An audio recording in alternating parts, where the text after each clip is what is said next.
This hangout is on air and live, and as live as you can get in the material world. And it is a beautiful, beautiful morning here. I think we are aspiring to be in the mid-40s today here in the Chicago region. And for January 3rd, this is a wonderful phenomenon. So are you guys ready for the warm weather up there, Barrett and Charlie? Yeah, Oh, yeah. I think so. Yeah. I was gonna put my snowmobile mask on and get my sled out to go down the hill, but I guess that'll have to wait. Yeah, sledding on gravel really is kind of an unpleasant experience.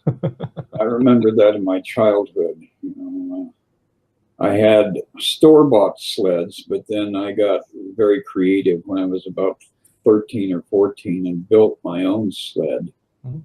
And it was quite a tank. I used to go up to the mountains. Two by fours and everything. Yeah, it was unbelievable. But we would run up to the mountains, and I would sled up by Lake Isabel. And sledding was a big part of my childhood. Fun. Yes, I have fond memories of playing in the snow too. For us, it was, building big piles and tunneling under the snow, when it got really deep and pushing each other off the top of the snow piles and stuff like that. So Yeah, I remember too. King of the Hill with snow. Yeah. yeah. Door County can get quite an accumulation every once in a while. When some of those storms come down from the north, they dump a big load. Oh yeah, and when the plow would come through after a few feet, those piles could be 5 or 6 feet high. So yeah, those were fun. Yes, I have a couple of fond memories of winter in Door County and being able to. I was up around Ellison Bay one winter, and I really liked the seclusion that I had up there. So, but you have to be prepared. Every once in a while you get snowed in, and you need to have a couple of days food on hand. It's true. It is. It's a very quiet time of the year up there, but like you said, extremely beautiful. So I definitely recommend it. Yeah, that year I had an old farmhouse, and the bathroom, the old farmers, they had hired hands that lived with them to make things work. And the bathroom in that house was big enough so that when I moved in, there was a piano that somebody had left. Oh. And I put the piano in the bathroom and still had plenty of room. Well, when you have a little extra time in the bathroom, play a few ditties on there. It's a good way to pass the time. Yeah, it was great watching people come out of the bathroom after they'd been up for the first time, and this questioning look, and it's like, well, might as well there. I don't play the piano, so a nod's as good as a wink to a blind horse. Well, that idea of King of the Hill and pushing someone off the top is very fitting when we're talking about the craziness of this world. I mean, as a kid, it's kind of fun. I mean, unless you're the one that just got pushed off the top of the hill, then maybe it's not so fun. And that's kind of the perfect metaphor for a bit of this craziness of the world, that sometimes we kind of have a little fun with it, but when we get down to its core, it's always exclusionary. It's always one versus another. That's the ego's motto: one versus another. And we want to start to get more and more into alignment with the Holy Spirit's motto, which is together or not at all. And if we start applying that principle to more and more in our life, we can really see, are we living from that place of together or not at all? Or are we coming more from that ego mindset? And it's kind of shocking when we start to really look at our life in a deep way and see how much are we coming from that place of joining rather than a place of pushing apart or pushing away. Well, and it's really all about that whole concept of death that we cooked up, and no matter how much we may seem to appreciate and care for people around us, that prevalence of the issue of death. And, you know, is my boyfriend going to kill me at midnight? You know, that sort of thing. There is that darker side to the subconscious that we need to confront, because a lot of people don't even realize that it lurks there. I know when I first started reading the Course, some of the ideas would come up and I would be kind of flabbergasted and, oh no, that's not me. I never, you know, had those issues. But then as I continued to observe the mind, I began to realize there were these little echoes, these little sounds that would come out that were filled with darkness and fear. And it was all around that idea of death. Yeah. Yeah, that subconscious fear all of us have, you know, we keep it pushed down, unaware of it completely. And I think the Course is, like you say, Chris, is a great, it's the beginning of the great opening, you know, the great understanding, the great clarity.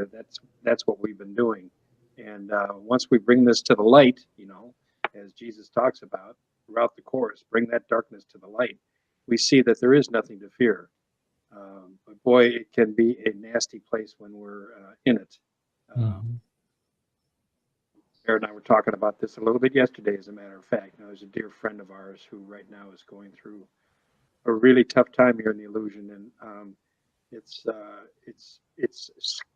I shouldn't say it's scary to watch. You know, it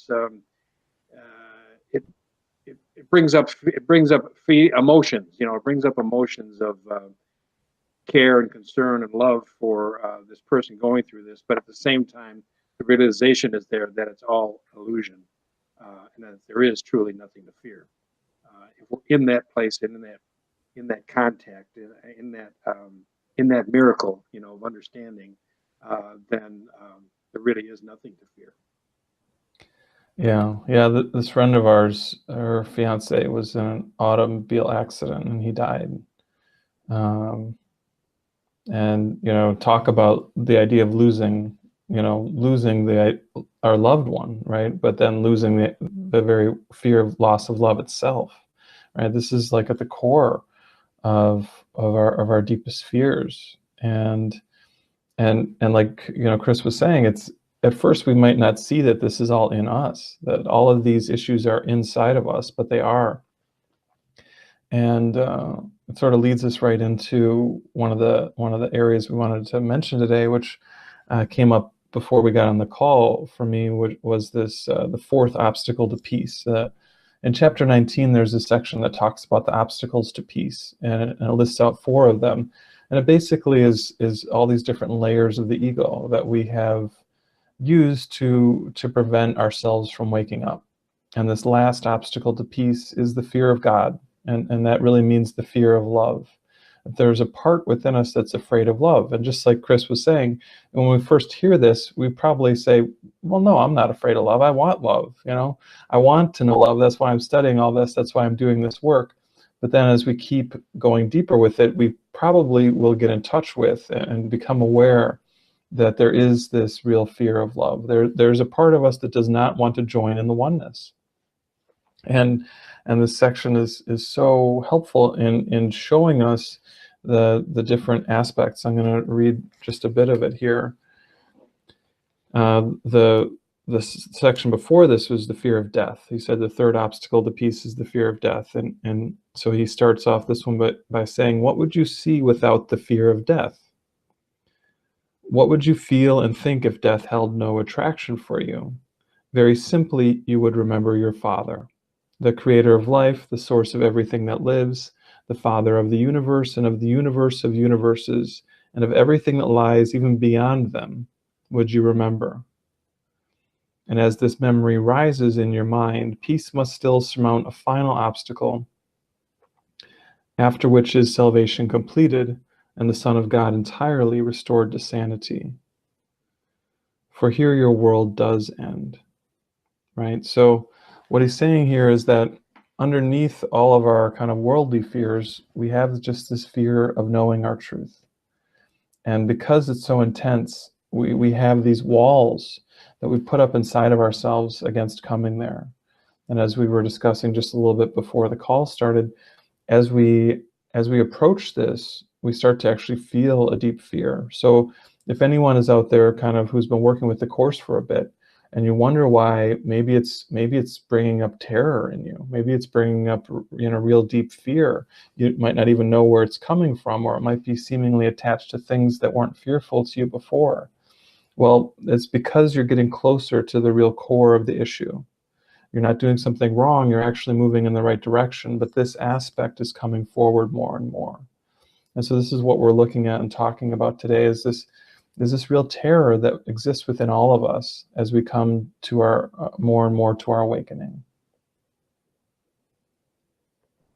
Yeah, very true. And that continues with, bringing us back around to the recognition of the presence of Jesus in all of our activities, and realizing the presence of Christ within us, not as an exterior force, but that it exists within us. It says the fourth obstacle to be surmounted hangs like a heavy veil before the face of Christ. See, so not only when you're looking in the mirror should you be seeing the face of Christ, but when you're out running around shopping and doing all the things in the world, everyone you encounter should have this aliveness to it. And once you start seeing that presence within those around you, you will more clearly see it within yourself. And that's the beauty of the way the Course works, is that we can observe in an exterior focus everything that's going on within us. So if you want to know where you're at in your life, what you're doing with your life, just stop and be still for a couple minutes and observe, and you'll get a complete rundown as to everything that's going on within you. Isn't that the case? Yeah. Another, beautiful lesson of the Course, that whole conversation about the observation, being the observer, this concept of the Son of God, and this belief system, this ego belief system that we have. We firmly bought into it, and getting back to the same section that you brought up there at the fear of God, that as you were reading the first one, I caught my highlighted section in paragraph 3. It just says this fear of death is the darkest veil upheld by the belief in death and protected by its attraction. The dedication to death and to its sovereignty is but the solemn vow, the promise made in secret to the ego, never to lift this veil, not to approach it, nor even to suspect that it is there. This is the secret bargain made with the ego to keep what lies beyond the veil forever blotted out and unremembered.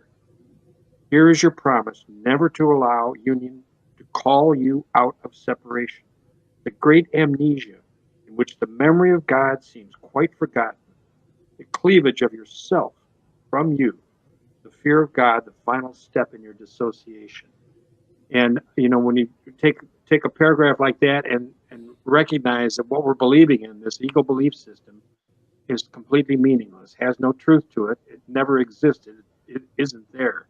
And that's the miracle for us, is to start to recognize from that observation point when we've chosen to buy into that belief system, and in that recognition be able to choose the other teachers you're just talking about, Chris, being with Jesus, being with the Holy Spirit, and recognizing that. And you read a little quote before we got on today from Brother Lawrence or somebody like that. I can't remember who it was, but saying that this total dedication to God is what's really called for. And that's really what the Course is asking for us as well. Always be vigilant for God and His kingdom. And I'm reminded of the step in the 12-step program. It says always, made a decision to turn your life and your will over to the care of God. Always be vigilant for God and His kingdom, and recognize from the observer's point when we've chosen ego, a belief system that isn't even in existence. Yeah. Yeah. I mean, this is pretty stunning stuff. In this section in the text, Jesus is really showing us what our deepest issues are, right? He's going to the very core. Usually as we go through our life, we think our issues are with that driver who cut us off in traffic, with that family member who won't do what we want, with our bank account, or, the car accident that we got in, we need to fix that fender, whatever it is, we think these are our problems. But what we're realizing as we do this work over and over is that there is only one problem. There's only ever one problem, and this is it. This fear of God is our one problem. This is the core of what keeps us in this thought system of separation. But as we see, it seems so big, it seems so heavy. That paragraph you just read, Charlie, it seemed really intense, right? I'm like, holy cow, this is big. From the ego's perspective, it is intense, because from the ego's perspective, this is its end. Yes. But from the Holy Spirit's perspective, this is nothing. This is like letting go of the smallest wisp of nothingness. And that's why he's always encouraging us. He's saying, hey, you think this is a big deal. This is not a big deal. You've made up this whole world to prove to you that this is a big deal. You've made up this universe of time and space that seems like such a big deal. All these things in it seem like such a big deal. There is no big deal. There's never been a big deal. Nothing is a big deal. And when you catch yourself making something a big deal, you know that you're hooked into the ego. It's just a guarantee. It's a guarantee 100%. When we make anything in this world important, what we are doing is we are saying God is not important. And that's what this section is helping us to see. And again, we don't often see it this way. It doesn't often seem this stark, this clear. But it is, right? This is our job. It's our job to really look at this and to see all the ways that we push God away. We say, oh, well, I want you, God, but what's really more important is saving some money on my car insurance. Let me call Geico up. I'll give a little plug for them right here. Or what's really important to me is making sure this person says, I'm sorry. They need to apologize to me, and I won't be at peace until they do.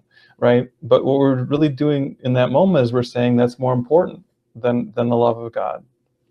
And all these different things, whether they seem big, like world war, or like terminal illness, or whether they seem small, like someone looking at us the wrong way or stubbing our toe, they are really all here for the same purpose from the ego's perspective, and they're all here for the same purpose from the Holy Spirit's perspective too, which is to use all of them to remember that there is nothing I want more than to wake up to the truth within me.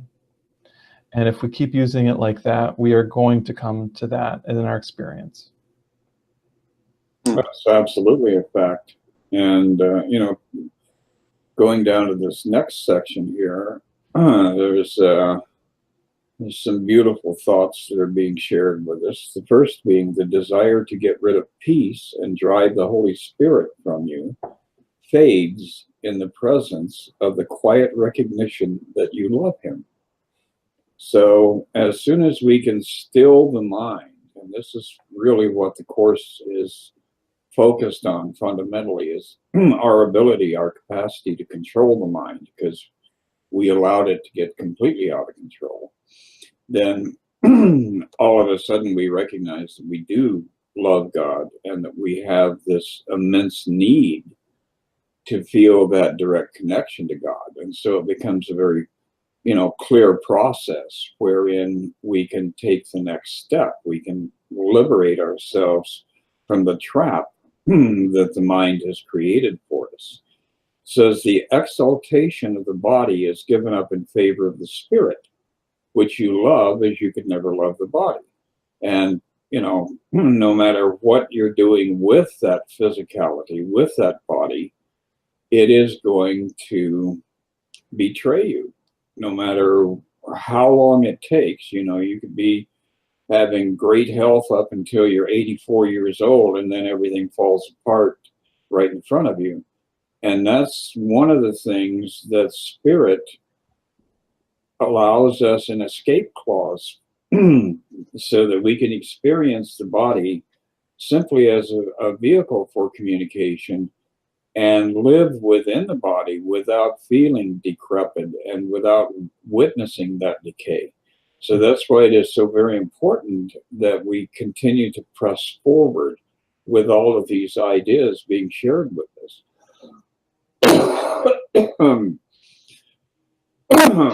The appeal of death is lost forever as love's attraction stirs and calls to you. So as you begin to give up your reliance and your dependence and your desires that you have associated with the body, all of a sudden there is a new sense of freedom that really resonates for you in an entirely different way. It gives you access to an entirely different level of life. Yeah, that's such good stuff. Yeah, Chris had mentioned, again, before we got on, about taking a peek at chapter 1 today, and I just keep flipping back to this line here in chapter 1 in Roman numeral 6, right? A sense of separation from God is the only lack you really need correct, you know. So we take a look at this fear of God that we really have. We're buying into this thought system that says, this is real, that this fear of God is real. The ego has got this thought system set up that defines that. And really, right in the very beginning of the course, Jesus tells us that's all we really need to take care of is recognize, see that story of separation is the one thing that we need to understand. It never happened. We cannot leave our Father, and our Father cannot be separate from us. We are one and the same. Oneness is not duality. There is no separation. We have an ego belief system that we're firmly entrenched in, but that whole story of need and lack and want that the ego wants to keep foisting on us, as the Course says over and over and over again, is meaningless. It means absolutely nothing. There is no reality to it. And, with that, beginning to observe yourself, as both you guys are pointing out, observe yourself when you're making this choice and buying into this story. We know immediately when we're out of sorts. We know immediately when we know immediately when, the ego thought system, when we've taken a deep dive into it, because it is very fearful. Like Barrett, like you were saying, even the little stories, if you look at them from the perspective of Holy Spirit and truth, we see that there is no fear in truth when somebody looks at me in a strange way. What is seriously to be taken in a fearful way there, and yet we can create a mountain out of nothing, running with that ego, holding that hand instead of the hand of Holy Spirit. Yeah, and it's so true, right? Like when someone looks at us in that angry, hurtful way, and we are completely at peace, and we have done enough forgiveness that we do not get triggered by that, what do we see in that person? We just see them asking us for love. That's all we see. And we can come to see that in everyone who's expressing any sort of hurt or grievance in any way. We can see that even the most hateful and vicious thing that someone does is really just a very twisted way that they are saying to us, if we're willing to hear, they're saying to us, love me anyway. Love me, show me that this doesn't cast me into the pits of hell. Show me that I am worthy of kindness and compassion. And again, it's not always easy to hear that, but that is the call. That is the call that is behind all of these things. And when we can really hear that, then it doesn't matter, if there's a president who's acting chaotically and acting erratically. We hear underneath these actions, we hear love me anyway. We hear, can you find the part within me that's worthy of kindness, because it's there. I'm covering it over right now because I'm afraid. But that loving Christ is in all of us. There's nowhere that God is not. There's nowhere that the Christ is not. So how could it not be in everyone? It's impossible. So then what happens is that transforms our whole way of living. We realize that we have no enemies. We have no real justification for unkindness. All of a sudden, our whole task comes to be demonstrate love in every relationship, in every connection, in every circumstance, demonstrate love. And again, sometimes it feels like a tall order, right? Because there are times where we do not want to do that. No matter how much we've said, this is what I want to do, this is the purpose of my life, then all of a sudden that one person says that thing, and we are just set off again, you know? And then we catch ourselves. We come back to what our purpose is. My purpose here is to demonstrate love. And then we do our best to not hide our feelings, not hide our shames, not hide our judgments, but to bring them to the light. To bring them to the light so they're washed out of us. And then we just naturally come back to that state of being a demonstration of love. And this is our work. We just do it again and again with every circumstance, every relationship, every situation. When we notice we're knocked out of our peace, that becomes an opportunity for healing. It becomes an opportunity to wash ourselves clean of that fear and that judgment. And then at a certain point, we've washed it all, right? And this is the point that this section, the last obstacle to peace, is talking about. It's that peace when we've really washed ourselves clean of all of our fear. And we come to that final veil. And I'm just going to read a little bit of it because it's so good. He says, "And now you stand in terror before what you swore never to look upon. Your eyes look down, remembering your promise to your friends, the loveliness of sin, the delicate appeal of guilt, the holy waxen image of death, and the fear of vengeance of the ego you swore in blood not to desert. All rise and bid you not to raise your eyes. For you realize that if you look on this and let the veil be lifted, they will be gone forever. All your friends, your protectors, and your home will vanish. Nothing that you remember now will you remember. It seems to you the world will utterly abandon you if you but raise your eyes. Yet all that will occur is that you will leave the world forever. This is the reestablishment of your will. Look upon it open-eyed, and you will never more believe that you are at the mercy of things beyond you, forces you cannot control, and thoughts that come to you against your will. It is your will to look on this. No mad desire, no trivial impulse to forget again, no stab of fear, nor the cold sweat of seeming death can stand against your will." Wow. This is just so good and so clear. Get that last sentence there too, though. All right, last sentence. For what attracts you from beyond the veil is also deep within you, unseparated from it and completely one. So, right, this truth is calling to us. It's calling us to move through all the fear, all the shame, all the darkness, because it's not you. It's not true. So it's not a real problem to move through it. Although again, we may be terrified of doing it. The result is just the reestablishment of the truth that we've always been. So this is worthy of doing. It's good stuff.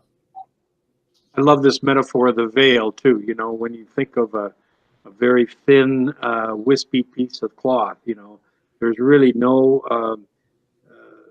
sense of security or solidness to it. You know, and it's simply parting the veil or lifting the veil and realizing we've just covered over this attraction, right? What attracts you from beyond the veil is also deep within you. This memory of God is within inside all of us, and it's the fear of lifting this little transparent piece of cloth, you know, separating that little, moving that veil just a little bit, that keeps us stuck in this world of this illusion, this story of all this fear and all these great, all the protectors, the friends, the home, you know, all this anxiety and fear is just something that truly doesn't exist. We've created all these stories hidden under this little transparent veil, and all we need to do is ask to have it removed. You know, just be willing to let the thing disappear. Absolutely. And it all reduces down to identity. You know, that is the core of everything that's going on in our world and in our minds. And as long as we try to have that little sliver of ego that we're holding on to, believing that it somehow benefits us, that is a stone wall against the recognition of your true identity.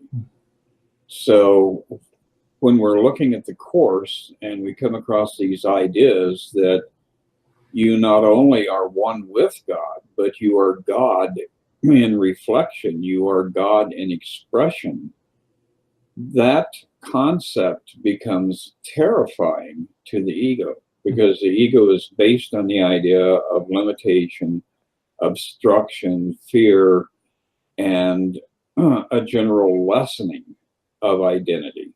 So why not grab onto the truth of who you are and expand yourself out beyond all limitation, beyond all concept of limitation, and end up living as an expression of the truth that wants to flow through you, that wants to be you.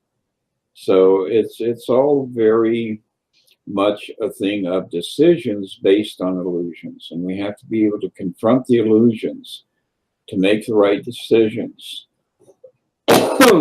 and to step into the truth of who we actually are.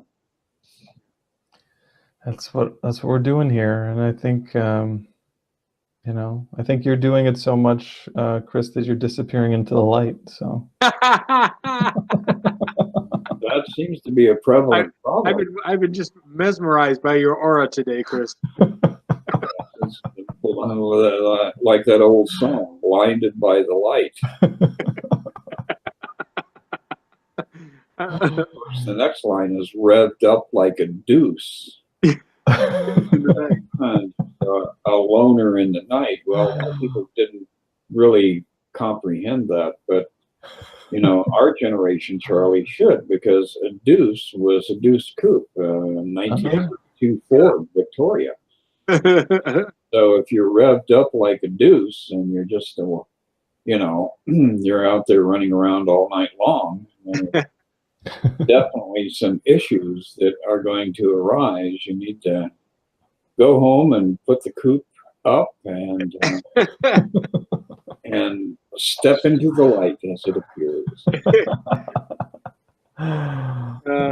Well, this has been great. This is it's so good to be back on live with you guys. I've missed so many of these sessions, and just been a joy, absolute joy. Thank you both so much. Yeah, good being with you guys too. So just to mention to those of you out in the ether that are listening and watching us, Charlie and I have a number of good news presentations coming up on the 12th and 19th of January, and then again on February 2nd. So there's also just a whole bunch of different events that I'm doing. As I think we've mentioned on this one, I am moving to Germany towards the end of February, and so I'm getting a lot of like events and workshops in before I head over there. I think we will keep doing these talks even after I'm over there, although we may have a little different schedule. We'll have to figure that out. So, but if you want information about any of this, please check out my website. Actually, the best one to go to is miraclesu.org. Again, that's miracles, the letter u.org, and then if you click on live workshops, that has the listings of all the different events that are coming up. So yeah, a lot of good stuff here today. Yeah, it certainly was. It was a beautiful connection. And just out of curiosity, Barrett, are you taking your fish with you that are on the wall behind you? I imagine so, because taking some decorations with me, it doesn't take up a whole lot of space, but it really kind of sets the scene. I do love that sort of, I don't even know if it's Japanese or Chinese, but it's a beautiful work of art. Absolutely. I have exact replica of that also. So Oh, nice. yeah, so I'll have to put mine up so it'll be in the background. So when you get to Germany, we'll have that common connection. Oh, keep it going. So, well, it's been a beautiful day. I know, Charlie, you got to get rolling here. It's 11. I do.